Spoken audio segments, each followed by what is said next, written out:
Ես անեց ձեռքբերումներ չեմ ունեցել, ինչպես միշտ, չնայած ունեմ արդեն 40 տարվա ստեղծագործական գործունեություն, բայց ոչ մեկին դա հետաքրքիր չի։ Այսօր ես հայ աշխարհների միության վաստակավոր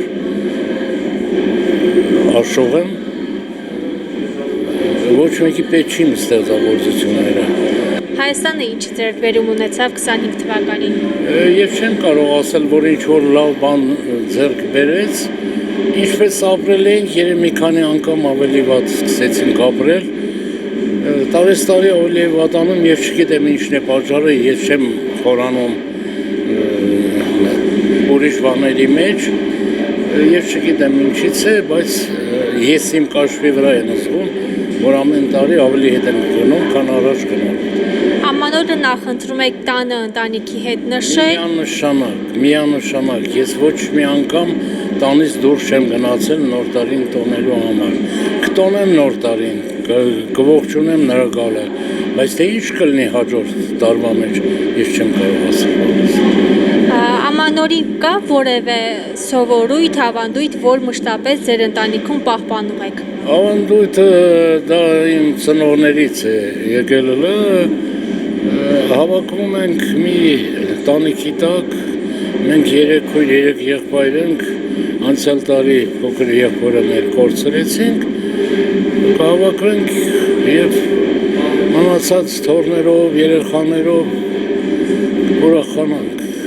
Կա որևէ ուտեստ, որ ամանորի գիշերը պարտադիր դուք սեղանին։ Այդ շատ սիրուն բան ասեցիր, իմ մորից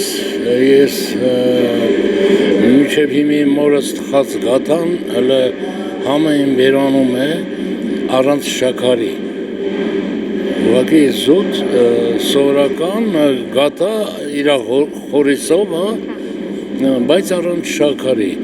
Ես գիտեմ, թե աշխարհում դրանից համեղ բան չկա, ու ամեն տարի գյուղում ապրող հարսս, եղբորս կինը, ամեն տարի նոր տարվա համար իմ համար հատուկ թխում է վարում։